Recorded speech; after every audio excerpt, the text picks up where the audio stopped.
इस वीडियो में मैं कोवेरिएंस बेस्ड सैम और पीएलएस सैम का कंपैरिजन डिस्कस करूंगा। पीएलएस सैम को 1966 में हार्मन वुड ने डेवलप किया और कोवेरिएंस बेस्ड सैम को जॉर्ज कोग ने 1973 में डेवलप किया। और ये पॉपुलर ज़्यादा जो है ये अर्ली 90 में हुई और दोनों ही ये सेकंड जनरेशन टेक्निक्स। अब अगर हम इनके डिफरेंसेस की बात करें तो कोवेरिएंस बेस्ड सैम जो है उसको हम यूज करते हैं जब हमने थ्योरी को टेस्ट करना हो, थ्योरी को कंफर्म करना हो, थ्योरी को चेक करना हो, तो उस वक्त हम यूज करते हैं। और पीएलएस सैम जो है अगर हमने थ्योरी को डेवलप करना हो, हमने जो है वो डिपेंडेंट वेरिएबल का एक्सप्लेन वेरिएंस को इंक्रीज करना हो, तो तब हम जो है वो पीएलएस सैम जो है उसको अप्लाई करते हैं। और दूसरा डिफरेंस इसका ये है कि सीबी सैम जो है वो कंस्ट्रक्ट को as a common factor consider करता है और पीएलएस सैम जो है वो यूज करता है वेटेज कंपोजिट के तौर पे इंडिकेटर्स को। ये उसका डिफरेंस है। फिर उसके बाद जो है मोस्टली हम जब सॉफ्टवेयर की बात करते हैं तो सीबी सैम में मोस्टली जो पॉपुलर सॉफ्टवेयर हैं वो अमोस है, लिजरल है, एम प्लस है। और वेरिएंस बेस्ड सैम जो है यानी पीएलएस सैम जो है इसमें मोस्ट पॉपुलर जो है वो स्मार्ट पीएलएस है, पीएलएस ग्राफ है। लेकिन जो स्मार्ट पीएलएस है अभी उसने जो है अपने सीबी सैम का फंक्शन ऐड कर दिया।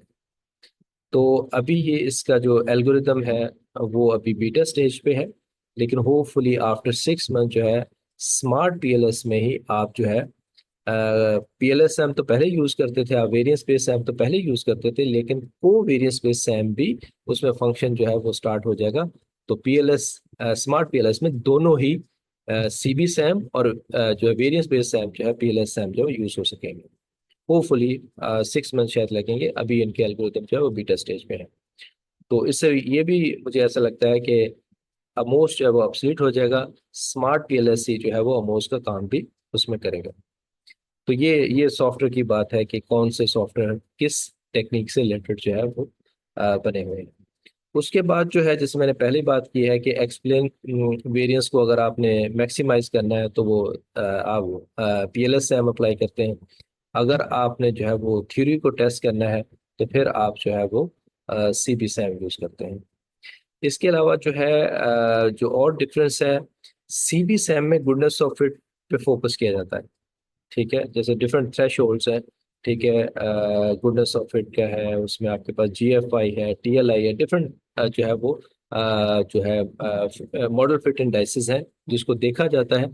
लेकिन पीएलएस सैम में इस तरह का नहीं है, कोई भी एस्टेब्लिश नहीं है गुडनेस ऑफ फिट स्टैटिस्टिक्स से लिहाज से। और अगला जो है मैंने पहले एक्सप्लेन कर दिया थ्योरी टेस्टिंग वाला, और ये आपके पास जो है वो एक्सप्लोरेटरी स्टडी के लिए मैं पहले बता दिया, सेकंड जनरेशन का भी मैंने पहले बता दिया। उसके बाद जो नेक्स्ट डिफरेंस आ रहा है वो आ रहा है कि सीबी सैम जो है वो एज्यूम करता है कि सारी असम्पशन जो है वो मीट हो रही हैं, यानी नॉर्मेलिटी की, होमोस्कैडेस्टिसिटी की, मल्टीपोलैरिटी की, डिफरेंट असम्पशन जो है उसको वो जो है वो मीट हो रही हैं। लेकिन पीएलएस सैम में कोई असम्पशन ऐसी रिक्वायर्ड ही नहीं है। और इसके अलावा और जो है वो सीबी सैम जो है वो लार्ज सैंपल साइज उसके रिक्वायर्ड है। और पीएलएस सैम जो है चाहे आपका सैंपल साइज कम भी हो या ज़्यादा भी हो, स्मॉल और लार्ज दोनों पे आप उसको रन कर सकते हैं। इसके अलावा जो और जो है वो ये पहले मैंने डिस्कस किया है कि वो कॉमन फैक्टर के तौर पे कंसिडर करता है कंस्ट्रक्ट को, और ये कंपोजिट फैक्टर के तौर पे कंसिडर करता है। इसके अलावा जो और यहाँ पे डिफरेंस आ रहा है मेजरमेंट एरर का है। यानी सीवी सैम अकाउंट फॉर करता है मेजरमेंट एरर जो है, लेकिन पीएलएस सैम जो है वो एज्यूम नहीं करता है, जो भी मेजरमेंट एरर को कंसिडर ही नहीं करता, अकाउंट फॉर नहीं करता है। इसके अलावा जो और डिफरेंस है, सीवी सैम उसमें रिफ्लेक्टिव कंस्ट्रक्ट यूज करता है, और पीएलएस सैम जो है वो दोनों ही जैसे रिफ्लेक्टिव और फॉर्मेटिव जो है वो दोनों ही उसमें यूज होते हैं। तो ये बेसिकली कुछ मैंने डिफरेंस यहाँ पे किए हैं, जो कि कोवेरिएंस बेस्ड सैम जब आप अप्लाई करते हैं और वेरिएंस बेस्ड सैम अप्लाई करते हैं, और जब आप सॉफ्टवेयर जो है वो अमोस या स्मार्ट पीएलएस अप्लाई करते हैं, तो किस सिनेरियो में आपने अमोस करना है, किस सिनेरियो में आपने स्मार्ट पीएलएस करना है। तो जो अमोस आपके पास है वो कोवेरिएंस बेस्ड टेक्निक उसके बैकएंड पे चलती है, और जो स्मार्ट पीएलएस है उसमें जैसे मैंने कहा कि अभी जो है वो जो पॉपुलर उसमें लिए पीएलएस सैम के लिए वेरिएंस बेस्ड टेक्निक के लिए है, लेकिन ग्रेजुअली जो है वो सीबी सैम के भी फंक्शन उसमें ऐड कर रहा है। तो ये मैंने डिफरेंस यहाँ पे शो किए हैं। Thank you for watching, please subscribe my channel.